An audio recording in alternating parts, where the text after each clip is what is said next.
Hello everyone, जय हिंद। आज से आपका सोशल स्टडीज़ का क्लास स्टार्ट हो रहा है। हम कोशिश करेंगे आपको 6 to 10 SCRT का पूरा सिलेबस कवर अप करने का। हम इंग्लिश मीडियम प्रेफर कर रहे हैं क्योंकि इंग्लिश में ज़्यादा चांसेस है कि क्वेश्चन पेपर आपका इंग्लिश में ही रहेगा। बंगाली में या फिर असम में मीडियम में क्वेश्चन पेपर रहेगा, इसका कोई गारंटी कोई नहीं दे सकता है। जैसे कि लास्ट 1 महीने पहले जो DHS का एग्ज़ाम हुआ था वो प्योर इंग्लिश में हुआ था, इवन आसामीज़ लैंग्वेज भी नहीं दिया हुआ था। तो कौन से लैंग्वेज में आपने एग्ज़ाम में अप्लाई किया वो आपका इम्पोर्टेंट नहीं है, आप सेफ साइड में इंग्लिश लेके चलिए। ये एक ट्रायल सेशन है। आप हमें कमेंट सेक्शन में बोलेंगे क्लास करने के बाद कि आपको ये लेक्चर कैसा लगा। हम पूरा हमने एक मतलब हम एक पोलिंग किया था, स्टूडेंट के साथ डिस्कस भी किया और हमने एक पब्लिक फोरम में पोलिंग भी किया था कि आपको कैसा टाइप क्वेश्चन चाहिए। तो सब स्टूडेंट ने बोला कि सर हमें लाइन बाय लाइन एक्सप्लेनेशन चाहिए और फिर उसके बाद हम MCQ भी चाहते हैं। तो वीडियो थोड़ा लेंदी होगा, कोई प्रॉब्लम नहीं है, लेकिन एक्चुअली क्या होता है कि हम सेल्फ स्टडी करते हैं तो सेल्फ स्टडी रीडिंग नहीं होता है क्योंकि हमारा रीडिंग हैबिट कम हो गया है। तो कोई सामने वाला अगर हमें करा के दे देता है तो हमारे लिए बहुत आसान लगता है। तो ये टॉपिक आपके लिए आसान लग सकता है। अगर आपके लिए ज़्यादा आसान लग रहा है तो थोड़ा फास्ट फॉरवर्ड करके चल सकते हैं, लेकिन हम line to line word to word हम चलेंगे। तो चलिए सर स्टार्ट करते हैं। Class 6 chapter number 1, topic name is your our earth in the solar system. हमारे हमारे अर्थ सोलर सिस्टम पे ये टॉपिक का नाम है। तो हम पहले ही बोल रहे हैं, हम आपको इम्पोर्टेंट मार्क करा के दे देंगे और इसका एक्सप्लेनेशन भी देंगे। आप कॉपी और पेन लेके बैठिए और जो भी इम्पोर्टेंट है ना सर, वो पूरा इम्पोर्टेंट आप जो हम आपको मार्क करा के देंगे आप वो चीज़ शॉर्ट नोट में लिखेंगे, क्योंकि यही शॉर्ट नोट्स आपका सबसे ज़्यादा इम्पोर्टेंट होने वाला है। और मुझे ऐसे लगता है कि ये सोशल स्टडीज़ से आपको कम से कम 15 से 20 क्वेश्चन आने वाला है और ये सेक्शन आपका बहुत इंपॉर्टेंट होने वाला है। तो चलिए सर शुरू करते हैं। Our earth in the solar system. Have you ever, जो चीज़ इंपॉर्टेंट नहीं है वो हम फास्ट फास्ट चलेंगे, जो चीज़ इंपॉर्टेंट लगेगा जहाँ पे वही चीज़ हम डिस्कस कर लेंगे। और ये एक चीज़ है कि मतलब आप बोलेंगे सर हर लाइन टू लाइन बोलना ज़रूरी है क्या? हाँ सर ज़रूरी है।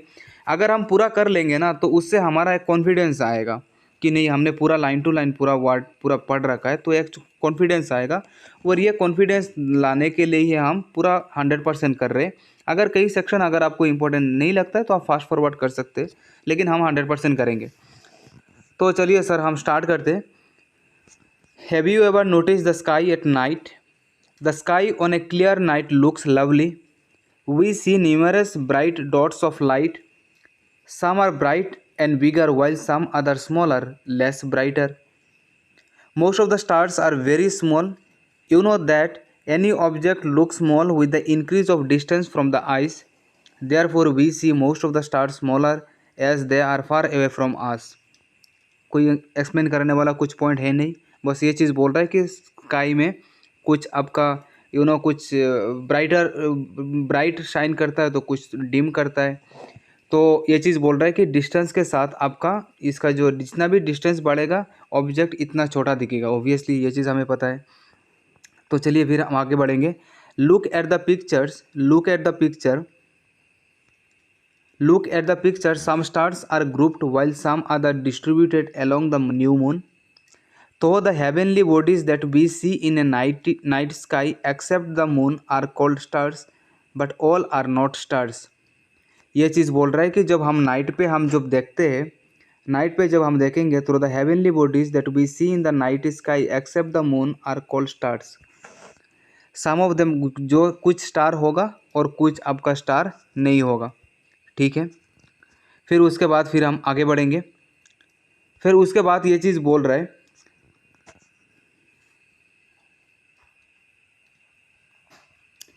फिर आगे बोल रहा है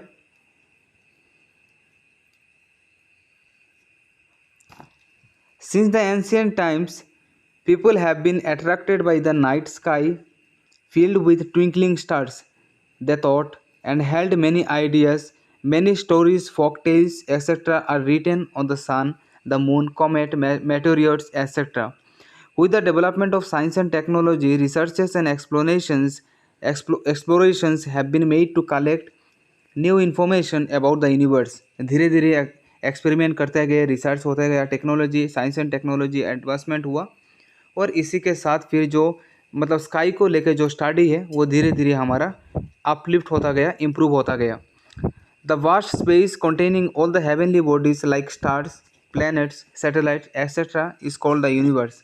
तो हमारे यूनिवर्स में क्या क्या मिल रहा है सर, ये इंपॉर्टेंट है। स्टार्स मिल रहा है, प्लैनेट्स मिल रहा है, सैटेलाइट एक्सेट्रा, ये सब आपको मिल रहा है। The twinkled heavenly bodies are called stars. जो ट्विंकलिंग कर रहा है आपको उसको क्या बोलेंगे हम, स्टार्स बोलेंगे। The stars shine by there own light. ये बड़ा इंपॉर्टेंट है, यही चीज़ मार्क करने वाला है, आप यहाँ पे मार्क करके रखेंगे। This is important. इंपॉर्टेंट ये है कि आपका the stars shine by there own light. ठीक है सर, ये वाला आप मार्क करके रखिए, फिर हम उस डिटेल्स आएंगे इसके बारे में। तो फिर आगे देखिए, आगे क्या बोल रहे हैं, what is the sun. The sun is also a star. Yes, sun को भी स्टार बोला जाता है। We do not see it at night. You must have known the reason of not seeing the sun at night. The sun is the nearest star to our earth. Earth से सबसे पास में जो sun star होगा that is your sun. Again this is important, the sun is the nearest star to our earth. मतलब earth का सबसे नज़दीक स्टार कौन सा है, आपका सन है। ठीक है, hence it looks bigger. There are many stars larger than the sun, they look in to their crores of kilometers away from us. बहुत दूर होता है। In the sky there are called celestial और heavenly bodies which do not twinkle but they are very bright. These are called planets।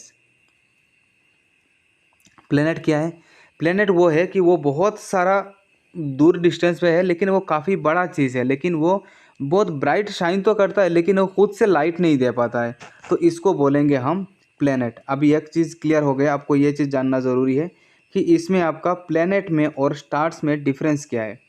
Planet क्या है कि जो खुद से लाइट नहीं दे सकता है, वो आपको लाइट नहीं दे सकता है सर, ये वाला लाइट आपको नहीं दे सकता है। और स्टार्स क्या है, स्टार्स आपको लाइट दे सकता है। तो this is the difference between planet and star. Star अपना लाइट खुद से दे सकता है, प्लेनेट नहीं दे सकता है, इसलिए सन को भी एक स्टार माना जाता है। तो चलिए सर हम नेक्स्ट आगे बढ़ेंगे। एक इंपॉर्टेंट सेक्शन यहाँ पे है, let us know the sun is a highly molten star. Its surface temperature is more than 6000 centigrade. 6000 centigrade से ज़्यादा है, देखिए सन का टेम्परेचर इंपॉर्टेंट है, दिस इज आप मार्क करके रखेंगे। The sun is nearly 500 crore years old. 500 crore years old. The sun is the most ample source of heat and light energy in a possible on earth. Only because of endless energy received from the sun is mainly responsible for occurrence of a day and night, changes of season, weather, etc. ये चीज़ हमें पता है। चलिए sir हम आगे बढ़ेंगे। There are many planets, satellites, comets, meteors, and numerous asteroids surrounding the sun. This family of the sun is known as solar system। तो अभी एक टर्म हमें एक नया टर्म मिला, वो टर्म क्या है सर, आपका सोलर सिस्टम। सोलर सिस्टम का मतलब क्या है, सोलर सिस्टम एक फैमिली है, एक ग्रुप है। वो फैमिली है, वो एक ग्रुप है। जैसे हमारे फैमिली में मम्मी पापा, भाई बहन, अंकल आंटी, ग्रैंडफादर ग्रैंडमदर, ऐसा हमारा ग्रुप का है, तो वैसे ही solar system is a group, is a family. Family of what, family of planets, family of satellites, family of comets, meteors, meteorites, ये सब मिला के आपका एक सोलर सिस्टम बना रहा है। ठीक है सर, फिर हम आगे बढ़ेंगे। It is known that there are 8 planets. Accordingly, they are as follows: Mercury, Venus, Earth, Mars, Jupiter, Saturn, Uranus and Neptune। ये हमें पता है कि हमारे सोलर सिस्टम में कितना प्लेनेट है सर, 8 प्लेनेट्स है। The planets revolve around the sun along their own elliptical path. और जो इलेप्टिकल पाथ है सर, ये जो इलेप्टिकल पाथ में जो घूमता रहता है, उसको हमने एक नाम दे रखा है, उसको हमने क्या बोला, ऑर्बिट। मतलब जो एक अपना इलेक्ट्रिकल पाथ में वो घूमता रहता है, उसको हमने नाम दिया है ऑर्बिट। चलिए हम आगे बढ़ेंगे। Until few years ago, Pluto was the planet of the solar system, but Pluto is considered as a celestial body of the solar system. But now it has been proved that Pluto is no longer a planet, but modern research reveals the existence of some new planets which are not yet recognized। हमने पढ़ा था कि हमारा 9 planets है including Pluto, लेकिन Pluto को बाद में हटाया गया, बोला कि ये प्लूटो आपका प्लैनेट का कैटेगरी में नहीं आता है, तो प्लूटो को हटा दिया गया। और फिर बोल रहे कि प्लूटो को तो छोड़ दिया तो ठीक है, अभी हमें 8 प्लैनेट हमें मिला है, और अभी हमें और भी बहुत सारा प्लेनेट सोलर सिस्टम में है, लेकिन जिसका अभी तक डिस्कवर नहीं हुआ है। चलिए फिर हम आगे बढ़ेंगे। Let us know approximate age of Earth is very important. This is the most and most important. 4.5 ये वाला तो बहुत ही पता नहीं कितने एग्जाम में पूछा है। अप्रोक्सीमेट एज ऑफ अर्थ आप लिख के रखेंगे 4500 मिलियन ईयर्स एगो। ये 4500 मिलियन ईयर्स एगो ये है आपका एज ऑफ अर्थ। ये तो इस बार का एपीएससी में ये क्वेश्चन आया हुआ है। ये जो लास्ट जो एपीएससी है इसमें ये वाला क्वेश्चन आया हुआ था, अर्थ का अप्रोक्सीमेट एज क्या है। ये चीज़ आपको पता है। It takes 365 days 5 hours 48 minutes 45 to 47 seconds for complete revolving around the sun. The average distance of Earth from the sun is, ये वाला इंपॉर्टेंट नहीं है, ये figure 149 597 900 kilometre and it revolves around the sun at an speed of 1670 kilometre per hour. Again this is also important. ये वाला भी आपका important होने वाला है। इंपॉर्टेंट ये चीज़ आप ज़रूर मार्क करके रखेंगे। ये वाला आपका 1670 आपका किलोमीटर। अगेन आप ये वाला मार्क करके रखेंगे कि वो कौन से स्पीड से रिवॉल्व कर रहा है, 1670 kilometre per hour. This is again very important. Earth अपना रिवॉल्व कर रहा है at the speed of 1670 kilometre per hour. चलिए फिर हम आगे बढ़ेंगे। नेक्स्ट ये वाला पेज देख लीजिए, Mercury, Venus, Earth, Mars, Jupiter, Saturn, Uranus, Neptune, ये वाला है आपका। फिर हम आगे बढ़ेंगे। Look at the figure 3 above, like the difference in distance between the planets their characteristics also very.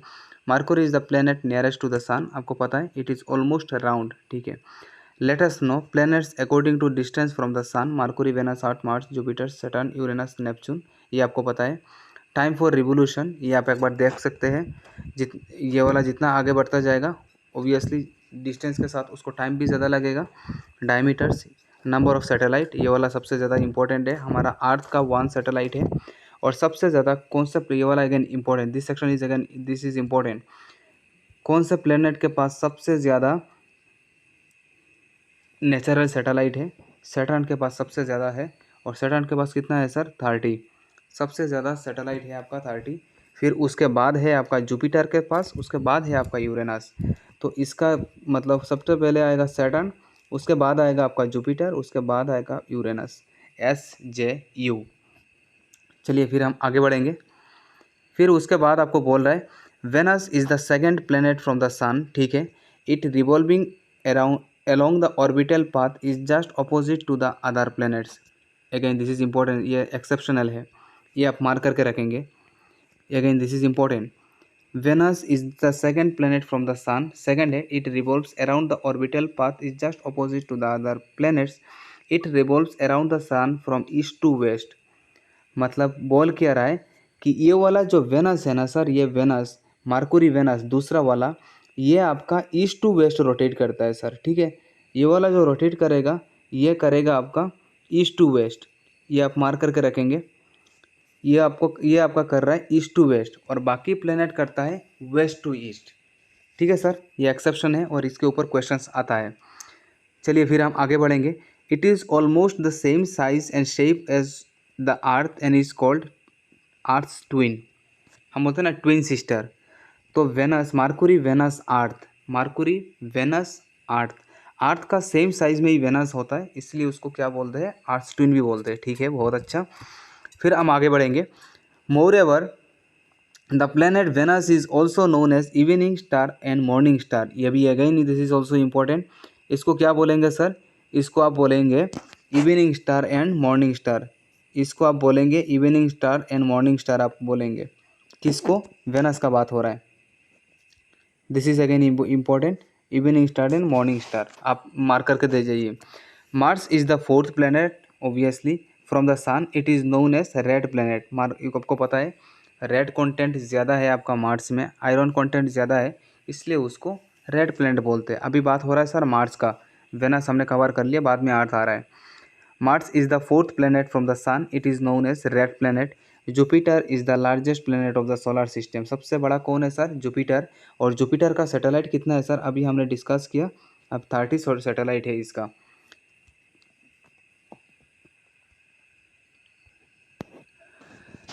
Jupiter कितना बड़ा है आप इसी से अंदाज़ा लगा सकते हैं कि इसका साइज़ है 1317 टाइम्स बड़ा है। मतलब अर्थ से आपका इतना बड़ा साइज़ है।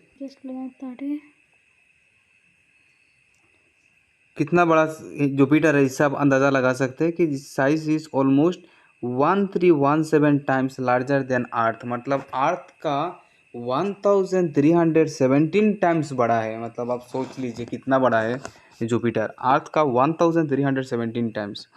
बहुत अच्छा। फिर हम आगे बढ़ेंगे। The planet Jupiter can be seen in the sky with naked eyes. Saturn is the sixth planet from the Sun and is the second largest planet of the solar system. SJ।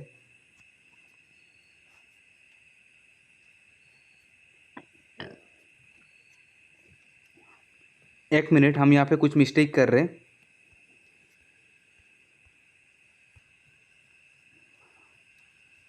A small correction, यहाँ पे आपका Saturn का होगा आपका, यहाँ पे Jupiter का बात कर रहा था, हमने लिख दिया आपका सैटर्न का। जुपिटर का आपका होगा 16। जुपिटर का 30 नहीं होगा सर, जुपिटर का होगा 16 और 30 होगा आपका सैटर्न का। सैटर्न का होगा 30। सैटर्न के पास सबसे ज़्यादा, हमने आपको शॉर्ट ट्रिक बताया था SJU, और हमने आपको बोला था सैटर्न के पास सबसे ज़्यादा है। सैटर्न के पास है आपका 30 और उसके बाद है आपका जुपिटर। जुपिटर के पास है आपका 16 और उसके बाद फिर हमने आपको बताया था यूरेनस। यूरेनस के पास एक कम है जुपिटर से, वो है आपका 15। चलिए सर हम आगे बढ़ेंगे हम। Saturn is the sixth planet from the Sun and is the second largest planet of the solar system. As we have seen in the picture 1.3, the planet Jupiter, Saturn, Uranus, Neptune has rings outside them. The beauty of Saturn's rings are more than that of the rings of Jupiter, Uranus और Neptune. Saturn के पास ring होता है that are more than that of, जो किससे ज़्यादा होता है, Jupiter, Uranus, Neptune. Again this is also not that important. फिर हम आगे बढ़ेंगे। Late us no Pluto was known as the ninth and the farthest planet from the Sun in our solar system until August 2006। 2006 अगस्त 2006 के बाद भगाया गया, लेकिन उससे पहले तक हमारा नाइन्थ प्लेनेट था। After 2006, the International Astronomical Society has called Pluto as a dwarf planet. Besides revolving around its own orbital path, it has revolves around other planets, hence it cannot be called as planet। मतलब बोल ये रहा है कि planet होने के लिए sir, planet होने के लिए एक क्राइटेरिया ये है कि प्लेनेट का खुद का ऑर्बिट होना चाहिए, लेकिन आपका प्लूटो का खुद का ओन ऑर्बिट नहीं था। तो इसीलिए प्लूटो को बोला कि भाई आपके पास ऑर्बिट नहीं है, आप भागिए, आप चाहिए, आप जब आपके पास अपना ऑर्बिट होगा तब आप हमारे पास आइए, आप तब तक के लिए आप हमारे साइड से अलविदा। तो ये कब का बात हो रहा है? अगस्त 2006 का बात हो रहा है। ठीक है सर। फिर हम आगे बढ़ेंगे। The satellite move around the planets. The moon that we see in the sky is a satellite of earth. ये आप सबको पता है। Satellites do not have their own heat and light. The moon is the only satellite which revolves around the earth. बहुत ही अच्छा, ये हमें सबको पता है। फिर ये कुछ image of the earth from sky, image of the moon from Apollo 2। Let us know 1609, in 1609 Galilei observed the existence of moon. Okay, Neil Armstrong was the first man to land on moon. Yeah, again this is very important. Neil Armstrong was the first man to land on moon. Moon पे वो land किए थे, space पे नहीं। ये वाला बहुत अच्छे से देखेंगे कि fast man land on space पे, मतलब मून छोड़ के सोलर, मतलब मार्स पे या फिर कहीं पे, और ये लैंड ऑन मून ये अलग है। That is on 20 July 1969। 122 October 2008 India launched the first unmanned spacecraft Chandrayaan-1 from Sriharikota, South India। India से जो फास्ट जो स्पेसक्राफ्ट मतलब भेजा गया था उसका नाम था चंद्रयान-1। तो आप ये ज़रूर आप ये लिख के रखेंगे, इंडिया से जो मतलब स्पेसक्राफ्ट फास्ट जो लॉन्च किया गया था उसका नाम क्या था सर? चंद्रयान-1। बहुत ही अच्छा। फिर हम आगे बढ़ेंगे। Asteroids are small planets like solid object found in the solar system between the Mars and Jupiter. अब ये देखिए, अब देखिए क्या बोल रहा है, asteroids are small planets. Asteroids क्या है? एस्टेरियर्स कुछ ऑब्जेक्ट है आपका, small like planets, they are very tiny, they are very small. और ये किन के बीच पे पाया जाता है? मार्स और जुपिटर के बीच में ये चीज़ पाया जाता है। ऐसे रिंग होता है, मान लीजिए कि यहाँ पे मार्स है और मान लीजिए यहाँ पे आपका जुपिटर है, तो ऐसे कुछ स्ट्रक्चर है, ऐसे कुछ स्मॉल स्मॉल ऑब्जेक्ट है जो सन के अराउंड पे मार्स और जुपिटर के जैसे पूरा घूमता रहता है। ठीक है सर, इसको बोलेंगे एस्टेरियड्स। इसको हमने एक शॉर्ट ट्रिक बनाया, जैसे कि मैंने बोला कि मर जा, ऐसे मैंने बोला मर जा। एम से हो जाएगा आपका मार्स, ए से हो जाएगा एस्टेरियड्स, आर का कुछ होता नहीं है, और जा से हो जाएगा जुपिटर। एक शॉर्ट ट्रिक था याद करने के लिए। Sometimes some solid objects appear in the solar system. This type of solid objects do not remain in our solar system permanently. Such type of solid object with gaseous covering are called comets. ये अब एक चीज़ again, comets क्या है? Comets ये चीज़ आपने वैसे देखे होंगे, ये वाला कॉमेंट आपने ज़रूर देखे होंगे। अभी आपका कॉमेट्स आ गया। Sometimes some solid object appear in the solar system. This type of solid objects do not remain in our solar system permanently. मतलब आप एक चीज़ देखे होंगे कि मतलब जब हमारा स्काई बहुत मतलब ब्राइट हो जाता है तो कुछ एक लंबा सा कुछ एक चीज़, मतलब जिसका एक टेल होता है लंबा सा, आपने देखे होंगे ये वाला। इसको हमने कॉमेट नाम दिया था। कॉमेट एक्चुअली एक क्या चीज़ है? एक सॉलिड पार्टिकल ही है, सॉलिड ऑब्जेक्ट है जो आपका सन के अराउंड घूमता रहता है। लेकिन जब हमारा स्काई जब हमारा ब्राइट होता है तो उसका मूवमेंट हमें दिखता है। तो जब अपना मूवमेंट दिखता है तो एक लंबा सा टेल जैसा चीज़ हमें दिखता है, उसको हमने नाम दिया है कॉमेट्स। ठीक है सर, फिर हम आगे बढ़ेंगे। बहुत ही अच्छा, उम्मीद है आपको मज़ा आ रहा होगा। फिर हम आगे बढ़ेंगे। When comets reach near the sun, they start glowing and develop into a long tail. Obviously जब अपना लाइट जब उसको होगा तो उसका शेडो गिरने वाला लगेगा, उसको टेल दिखेगा। Till today we have come to know near about 750 comets. बहुत सारा टाइप का कॉमेट्स है आपका। चलिए देखिए, ये ऐसा छोड़ता है, आपने देखे होंगे ज़रूर। Do you know that do you know what are the meteors? अब ये और एक चीज़ आपका आ गया, आपका मेटियोर्स। यहाँ पर ये मेटियोर्स क्या चीज़ है भाई? The meteors are the bright streaks of light which burn up in the sky while moving. अच्छा, ये खुद ही जल जाता है। Meteors are the bright streaks of light. ये स्ट्रीक्स ऑफ लाइट का मतलब होता है कि pieces of light. Pieces of light का तो पीसेस तो होता नहीं, लेकिन मतलब ऐसे बोल लीजिए कि ब्राइट ऑब्जेक्ट है, एक लाइट का मतलब एक ऑब्जेक्ट है, बहुत बहुत ब्राइट है। ये चीज़ आप मान सकते हैं। The meteors are the bright streaks of light which burn up in the sky. वो खुद ही जल जाता है, अब वो खुद का लाइट से खुद ही जल जाता है। बहुत ही अच्छा। कौन? Meteors. Many of the meteors break while striking against the asteroids. तो ऑब्वियसली जब उनका मुलाकात होगा आपका एस्टेरियर्स के साथ, कौन? मेटियर। तो मेटेराइट जब आपका एस्टेरियर के साथ मुलाकात होगा तो वो अपने आप पे फिर वो ब्रेक डाउन हो गया होगा। The comets and some heavenly bodies burn up as them as meteors by entering into the atmosphere. जब ये चीज़ आपका ऑटोमेटिकली आपका जब वहाँ पे गिरने लगेगा, अगर अर्थ पे है, तो एटमोसफियर के वो प्रेशर से और ये चीज़ कूल डाउन होकर अपना पूरा छोड़ देता है लाइट। चलिए सर, हम आगे बढ़ेंगे, अभी ख़त्म होने को है। आप बोर नहीं होंगे, उम्मीद है आप बोर नहीं हो रहे होंगे। थोड़ा लेंदी है लेकिन हमें कवर तो करना ही है। लेकिन आप टेंशन मत लीजिए, हो जाएगा इंशाल्लाह। टेंशन आपको बिल्कुल नहीं लेना है। फिर हम आगे बढ़ेंगे। In the universe there are uncountable numbers of stars distributed unevenly. हमें पता है some are closely spaced and grouped while others are seen elsewhere in the sky. Groups of bright stars in the sky are called constellation. अच्छा, again और एक term नया मिल गया भाई। ये कॉन्स्टिलेशन क्या है? सर कॉन्स्टिलेशन वो है, this are the group of stars. Constellation कुछ नहीं है, कॉन्स्टिलेशन क्या है? Group of stars. एक एक ग्रुप ऑफ स्टार्स को बोलते हैं constellation. Very simple thing. There are numerous such constellation in the universe. In the solar system there where we are living is included is such constellation which is made up of millions of stars and substances. Milky Way is one of such constellation of the solar system. इसमें एक नाम है जो हमने बहुत familiar है, हमने ये चीज़ जो पहले सुना है। एक नाम आपको मिलेगा जो है आपका मिल्की वे गैलेक्सी। ये मिल्की वे आपका गैलेक्सी है, milky way of the such constellation से ही बना हुआ है। तो चलिए फिर हम आगे बढ़ेंगे। In order to know about the existence of the universe, several satellite spacecrafts have been launched. Such artificial satellites and spacecraft have provided new information about the universe and the space. INSET, IRS, EduSat, etc. are some of the satellites launched by the India to serve different purposes. India ने कौन कौन सा satellite भेजा है भाई? India ने बोला भाई हम इनसेट भेज रहे, हम इनसेट भेज रहे, हम IRS भेज रहे, एडूसेट नाम से समझ में आ रहा है that is something related to education.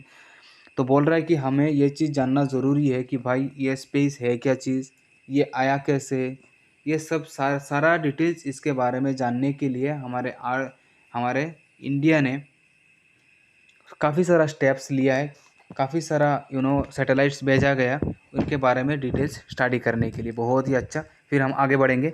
We have now come to know that the earth where we live is a planet of the solar system. बहुत ही अच्छा। It is only a small part of the universe. मतलब एक छोटा से छोटा एक part है अर्थ एक यूनिवर्स का। यूनिवर्स मतलब सब मिला के ये हो गया हमारा universe. Look at the figure 1.8 and imagine how bigger is the universe in comparison to our Earth। देख लीजिए ये वाला यूनिवर्स कितना अर्थ तो इसके सामने कुछ एग्जिस्ट ही नहीं कर रहा है, इतना छोटा दिख रहा है आपको। इसी के साथ हमारा चैप्टर हो जाता है समाप्त। हम बस की पॉइंट एक बार डिस्कस कर लेंगे। उम्मीद है आप बोर नहीं हो रहे होंगे। कोशिश कर रहे थोड़ा एक फन तरीक़ा से ये चीज़ समझाने के लिए। एक्चुअली रीडिंग मानना काफ़ी बोरिंग सा हो जाता है और आपको इतना देर रुक के रखना भी थोड़ा डिफिकल्ट हो रहा है होगा। तो चलिए फिर हम एक इम्पोर्टेंट पॉइंट एक बार डिस्कस कर लेते हैं। Our solar system consist of the sun and the 9 planets revolving around it, satellites, asteroids, comets and meteors. हमने सब पूरा पढ़ा। Sun is the only star in our solar system. It is the source of all energy. Planets do not have their own light and heat, they shine as they get light from the sun. In order of distance from the sun, the planets are Mercury, Venus, Earth, Mars, Jupiter, Saturn, Uranus, Neptune। ठीक है sir. फिर हमने important में ये चीज़ बोला था, एक बार discuss कर लेते कौन किसको क्या बोल रहे हैं हम सर। हमने ये चीज़ बोला था मार्कोरी सन का सबसे नज़दीक है, उसके बाद फिर है सर आपका वेनस, उसके बाद है आर्थ। और फिर हमने ये चीज़ आपको बोला था वेनस को क्या बोलते थे हम, मतलब अर्थ जैसा ही साइज़ में है तो इसको लिए हमने उसको क्या बोला था, अर्थ ट्विन भी बोलते थे। और इसको मॉर्निंग स्टार और इवनिंग स्टार भी बोला जाता था। और फिर उसके बाद हमने बोला था फिर उसके बाद हमने आपको बोला था मार्स और जुपिटर के बीच में हमारा क्या मिलता है, मर्जा। तो हमने इससे बनाया था कि एस्टेरॉइड्स मिलता है मार्स और जुपिटर के बीच में। फिर उसके बाद मार्स को ये चीज़ बोलते थे कि मार्स में सबसे ज़्यादा आयरन कंटेंट होता है, इसलिए ये वाला क्या हो जाता है सर आपका रेड हो जाता है। ये आपको चीज़ पता होगा। और ये तो आपका मतलब डिस्टेंस के अकॉर्डिंगली ये फोर्थ में आता है, ये आपको पता ही भी है। फिर उसके बाद हमने एक शॉर्ट ट्रिक बनाया था आपका सर SJU। हमने एक शॉर्ट ट्रिक बनाया था कि सबसे ज़्यादा आपका सैटेलाइट किस में मिलता है, सैटर्न में मिलता है, 30 ही मिलेगा। और फिर आपको जुपिटर में कितना मिल रहा था सर, जुपिटर में मिल रहा था आपका 16 मिल रहा था। और फिर यूरेनस उससे कम मिल रहा था, हमारा कितना मिल रहा था सर 15। उम्मीद है आपको ये वाला पूरा क्लियर हो गया होगा सर। उम्मीद है आपको मज़ा आ रहा होगा। अरे सर अगर मज़ा आ रहा है तो लाइक कीजिए, कमेंट कीजिए, शेयर कीजिए और चैनल को साथ ही साथ सब्सक्राइब कर दीजिए। चलिए फिर उसके बाद हम आगे बढ़ेंगे। The satellites move around the planets. Moon is the satellite of earth, हम सबको पता है। Meteors are some bright streaks of light, ये लाइटी ऑब्जेक्ट है मेटियोर्स। एस्टेरॉइड्स और मेटियोर्स में आपको डाउट नहीं होना है। Asteroids are found between the Mars and Jupiter. लेकिन मेटियोर्स क्या है, मेटियोर्स कहीं पे नहीं पाया जाता है, किसी पर्टिकुलर जगह पे नहीं, ये सोलर सिस्टम में आपका घूमता रहता है। ये this are the part of light, एक स्ट्रिक्स ऑफ लाइट, मतलब एक लाइट ही ऑब्जेक्ट है मान लीजिए, बस बात खत्म। To know about the existence of the universe, artificial satellites and spacecrafts have been launched by India। नाम क्या है आपका, इनसेट है, IRS है, एडूसेट है। बहुत ही अच्छा। The universe bears many constellation, Milky Way is one of them, जो हमारा मिल्की वे है। After 2006 International Astronomical Society has, और 6 का कौन सा मंथ था सर, अब बोलेंगे कौन सा मंथ था, अगस्त था ना सर, अगस्त में। तो अगस्त 2016 के बाद इंटरनेशनल एस्ट्रोनॉमिकल सोसाइटी ने प्लूटो को बोला भाई आप चले जाइए, क्योंकि आपके पास खुद का ऑर्बिट नहीं है। जब आपके पास खुद से ऑर्बिट आ जाएगा तब हमारे पास आ जाना, तब तक के लिए आप हमारे साइड से अलविदा, हम आपको प्लेनेट में काउंट नहीं कर सकते। तो इसलिए था हमारे पास 9 प्लेनेट, प्लूटो ने अपना ऑर्बिट प्रूफ नहीं कर पाया तो उसको हमने भगा दिया। तो हमारा कितना हो गया सर 8। उम्मीद है आपको ये वाला चैप्टर मज़ा आया होगा, उम्मीद है आपको ये वाला पूरा समझ में आया होगा। उसके बाद अभी हम MCQ स्टार्ट करेंगे और हमें कमेंट सेक्शन में आप ज़रूर बोलेंगे कि आपको ये वाला कैसा लगा। उसी के साथ thank you so much and wish you very best for this MCQ series.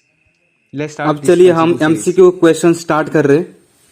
इस वाले चैप्टर में जो इम्पोर्टेंट क्वेश्चन जो बनता है आपका, वो अब हम MCQ में ले रहे। आप अपना आंसर बोलेंगे और फिर उसके बाद हम आपको ऑप्शन बताएंगे और आप अपना आंसर एक बार क्रॉस चेक जरूर कर लीजिए। ये MCQ हम 20 क्वेश्चंस का हम सीरीज ले रहे and I wish you all the very best and let's start. Question number 1, how is the sky filled with after sunset and in the night? How is the sky filled with after sunset and the night? Option is your both A and B। Bright भी होता है और dim भी होता है। फिर हम आगे बढ़ेंगे क्वेश्चन नंबर 2।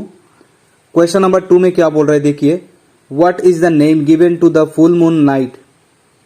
ये आप सबको पता होगा, अभी हमने डिस्कस किया था। Option is your Purnima. Question number 3, which of the following name is given to the new moon? Which of the following name is given to the new moon? New moon को क्या बोला जाता है? आपको पता होगा, न्यू मून को बोलते हैं अमावस्या और फुल मून को होगा पूर्णिमा। फिर हम आगे बढ़ेंगे question number 4, what are celestial bodies? Celestial bodies क्या है आपका? Celestial bodies, option is your D, all of the above, sun, moon and the shining bodies of in the sky. Question number 5, the celestial bodies which have their own heat and light is called? Very easy, हमने अभी थोड़ी देर पहले discuss किया था। Answer is your stars. जो खुद से light और हीट एनर्जी प्रोड्यूस कर सकता है उसको बोलेंगे हम स्टार्स, हमने डिस्कस किया। और जो खुद से नहीं कर सकता है उसको बोलेंगे प्लैनेट्स। तो सन आपका एक स्टार्स में ही आता है। तो चलिए सर हम आगे बढ़ेंगे। Question number 6, which is the most recognisable constellation? सबसे ज्यादा कॉन्स्टिलेशन कौन फेमस है? Very easy questions. Option is your A, Saptarishi. फिर नेक्स्ट हम आगे बढ़ेंगे, the star which indicates the north is called? इससे आसान क्वेश्चन और क्या हो सकता है बोलिए। नॉर्थ में जो स्टार इंडिकेट करेगा वो होगा आपका pole star. Option is your A. फिर हम आगे बढ़ेंगे question number 8, the celestial bodies which do not have their own heat and light but are lit by the light of stars are named as? अभी थोड़ी देर पहले हमने discuss किया था, क्या होगा sir? Yes, you are right, answer is planets. फिर हम आगे बढ़ेंगे question number 9, the word planet has been derived from the word planetae which is named as? planetae जो वर्ड है सर वो कौन से वर्ड से लिया गया है? Option is your Greek word. फिर हम आगे बढ़ेंगे question number 10, which celestial bodies form the solar system? Very easy question. Option is your D, all of the above. फिर हम आगे बढ़ेंगे क्वेश्चन नंबर 11 आपके सामने ये रहा, all the planets move around the sun in a fixed elliptical path, this paths are called? Sun के around में जो एलिप्टिकल पाथ में जो मतलब प्लैनेट वगैरह घूमता है उस पाथ को क्या बोलते हैं sir?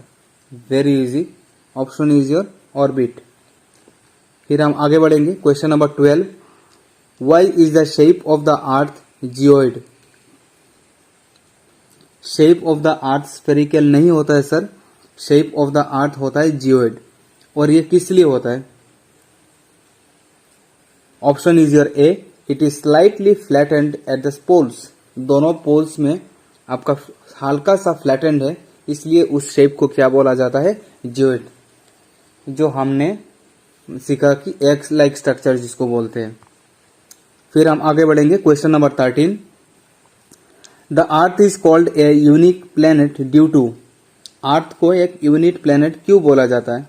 Neither too hot nor too cold, presence of air and water, oxygen, light, supporting gas, all of the above. Very easy question, yes you are right, answer is all of the above. फिर next हम आगे बढ़ेंगे, question number 14। The earth is called A blue planet because of the presence of, क्यों बोला जाता है sir? Very easy question, yes you are right, water है इसीलिए अर्थ को क्या बोला जाता है? Blue planet. फिर हम आगे बढ़ेंगे, question number 15। Why do we see only one side of the moon from the earth, moon का एक ही साइड अर्थ से क्यों देखा जाता है? Because of moon moving around the earth in 27 days, 27 days also taken in one spin, both A and B. Answer is your C, both A and B. Question number 16. Why does the moon not have conditions favorable for life? Moon में क्यों नहीं life होता है sir? Because of non existence of water, water नहीं मिलता है। Because of non existence of air, air नहीं मिलता है इसलिए। Answer both A and B, option D none of the above. Yes you are right, option is C, both A and B. फिर question number 17। Apart from stars, planets and satellites, there are numerous bodies which also move around the sun, what are this called? उनको क्या बोला जाता है? Very easy question, उसको बोलते हैं मेटेरोइड्स। Asteroids नहीं होता है सर, उसको बोलते हैं मेटेरोइड्स। फिर हम आगे बढ़ेंगे, question number 18। Asteroids are found between the orbits of Jupiter and, Jupiter और किनके बीच, कौन से प्लैनेट के बीच में एस्टेरॉइड्स मिलता है? Answer is your Mars, Mars और जुपिटर के बीच में मिलेगा आपको एस्टेरॉइड्स।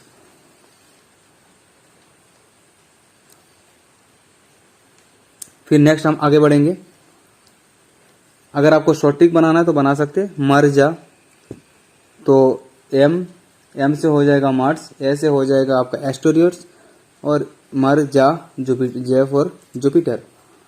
फिर question number 19। Meteoroids are made up of,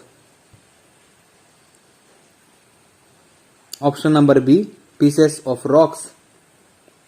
आज का लास्ट क्वेश्चन आपके सामने ये रहा। What is called a cluster of millions of stars shining white in the starry sky? इनको क्या बोलते हैं? ये हम आंसर आपके ऊपर छोड़ रहे, आप हमें कमेंट सेक्शन में आप अपना आंसर बोलेंगे, और आपको ये आउट ऑफ 20 कितना मिल रहा है आप हमें ज़रूर बोलिए। और ये वाला हमारा पहला लेक्चर था जो हमने आपके साथ पूरा डिटेल डिस्कस किया। आप हमें ज़रूर बोलिए कि ये वाला लेक्चर्स आपको कैसा लगा। आपका फीडबैक ही हमें अगला वीडियो में, मतलब जो इम्प्रूवमेंट चाहिए होगा वो हम करके लाएंगे। ये एक ट्रायल था, ये एक एक्सपेरिमेंट था। आप हमारे साथ आपका एक्सपीरियंस हमें ज़रूर शेयर कीजिए। आप अगर सर शेयर नहीं करेंगे तो हमें कैसे पता चलेगा कि आपको वीडियो कैसे लगा? तो आप हमें ज़रूर बोलिए कि आपको ये वीडियो कैसे लगा। आगे आप बस MCQ चाहते हैं या फिर पूरा, अभी आज हमने जैसे पूरा लाइन टू लाइन डिस्कस किया फिर उसके बाद MCQ की लिया, ऐसा ठीक रहेगा? या फिर बस MCQ या फिर बस लाइन बाई लाइन? आपको जैसे चाहिए, हम मेजोरिटी के हिसाब से हम वही लेंगे। बहुत सारे स्टूडेंट्स का रिक्वायरमेंट ये भी था कि मतलब कुछ लेक्चर हम बंगाली में करें, लेकिन हम बंगाली स्टूडेंट्स को सजेस्ट नहीं करेंगे और आसामीज भी नहीं करेंगे, हम करेंगे इंग्लिश में, क्योंकि अभी पेपर आपका इंग्लिश में तो इंग्लिश तो रहेगा ही रहेगा, लेकिन आसामीज में रहेगा, बंगाली में रहेगा, इसका गारंटी कोई नहीं दे सकता है। अभी 1 महीने पहले जो DHS का एग्जाम हुआ था, आप देख लीजिए, वहाँ पे आसामीज लैंग्वेज तक नहीं दिया। तो कोई रिस्क नहीं लेंगे, हम सेफ साइड के लिए इंग्लिश लेके ही चलेंगे। ठीक है सर, तो आप वो लैंग्वेज के पीछे आप मत भागिए, आप सेफ साइड के लिए इंग्लिश को लेके ही चलिए। तो हमें ज़रूर बताइए अपने कमेंट सेक्शन में कि आपको ये वीडियो कैसे लगा, और हम कोशिश करेंगे ऐसे ही वीडियो आपके सामने लाने के लिए। और हम अपना पार्ट कर रहे हैं, आप भी अपना पार्ट कीजिए। आप वीडियो को लाइक्स, कमेंट्स और शेयर ज़रूर करना अपने फ्रेंड्स के साथ, और जाते जाते इस चैनल को सब्सक्राइब करना मत भूलिए। आपका मोटिवेशन ही हमें और आगे वीडियो लाने का मन करता है। So thank you so much for giving me your time, and I will